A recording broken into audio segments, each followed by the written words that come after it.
everyone, and welcome back. Today, we're diving into some news out of China that's raising eyebrows all over. We're talking passport recalls, but not just any passport recalls. This is targeting public sector workers. And we've got a really interesting collection of articles about it from Travel Daily Media, the Financial Times, and First Post. So let's unpack this, shall we? Yeah, it sounds like a bit of a head scratcher.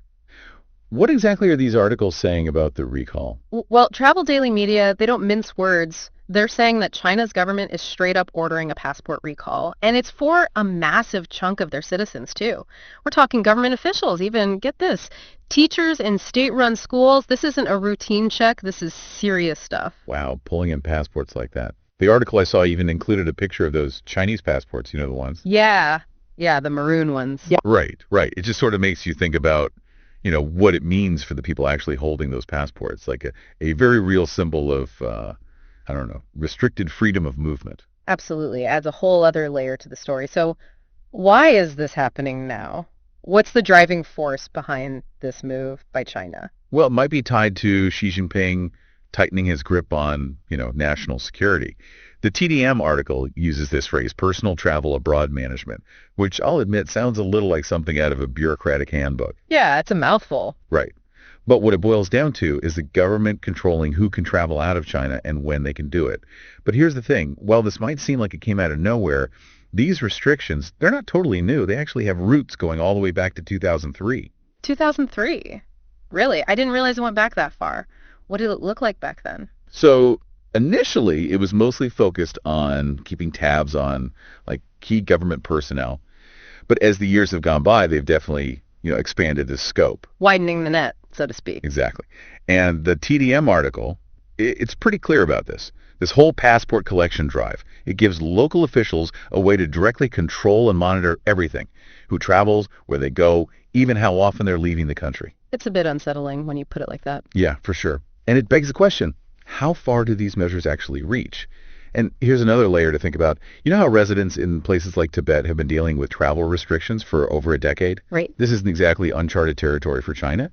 But expanding it to everyday public sector workers, teachers even, that's a pretty big deal. It really makes you wonder about the implications for those teachers, right? I mean, what does this actually look like for them on a day-to-day level? So we're talking about teachers, right? They're facing these restrictions, but what does it actually mean for them? Are there specific rules they have to follow? Oh yeah, there are definitely some hard lines drawn. The TDM article, it actually lays out some concrete limitations put in place just last year, 2023. Teachers are basically restricted to one trip out of the country per year, and it's capped at 20 days. Wow. So much for that month-long European adventure. Yeah, pretty much. Well, and get this, before a teacher can even think about booking a flight, they've got to file an application through their school. It's like asking permission to travel. So not only is their travel limited, but it's a whole bureaucratic nightmare on top of it.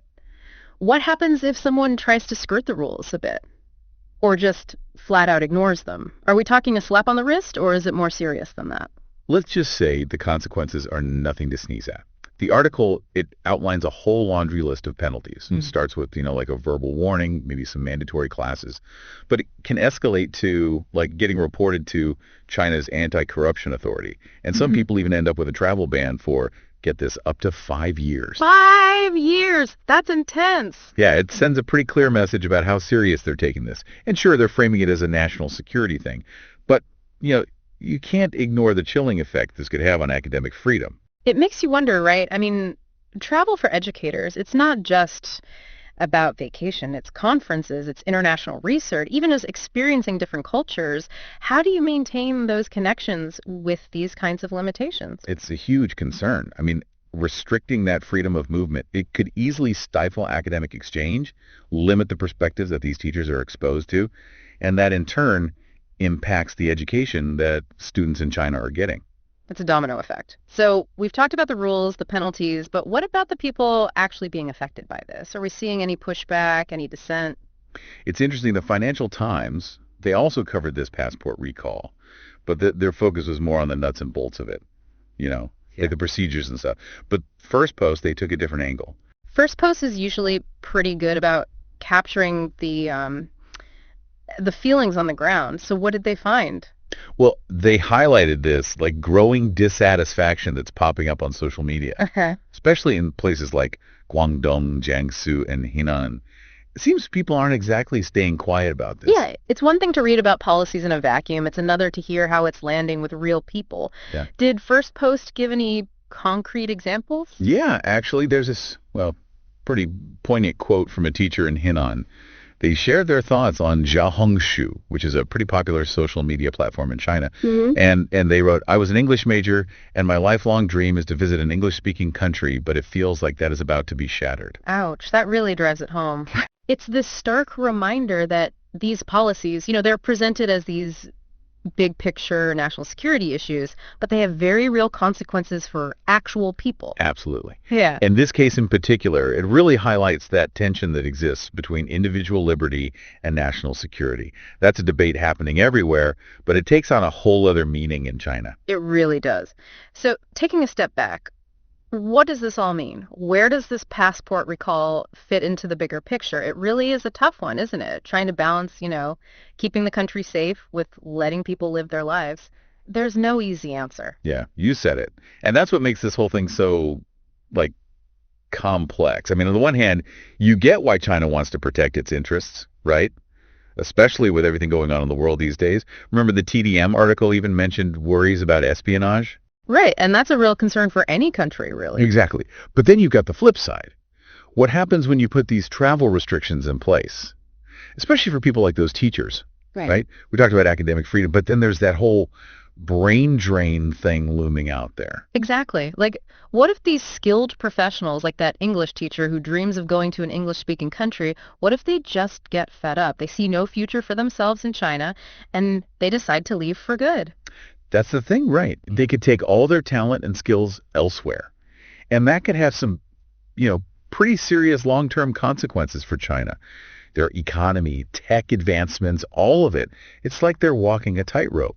It's going to be interesting to see how this plays out. Will these passport restrictions just be a temporary thing? Or is this like a whole new chapter for China? And what about the ripple effects on their relationship with the rest of the world? So much to think about. I know, right? This deep dive, it's really uncovered something, a complex situation that's constantly changing. And it raises these, fundamental questions about individual liberty, national security, the role of government in our crazy interconnected world. Definitely gives us all something to chew on. But as always, don't stop here. We've just scratched the surface, really. So think about it. How might China's approach to, personal travel abroad management, how might that influence other countries grappling with similar issues? Could this be the start of a global trend towards tighter travel restrictions? Or is China going to be the exception? Keep those questions in mind as you learn and explore the world around you. Well said. There's always more to discover, new ways of looking at things. Who knows, maybe your next deep dive will bring some answers to light. Until then, stay curious, everyone.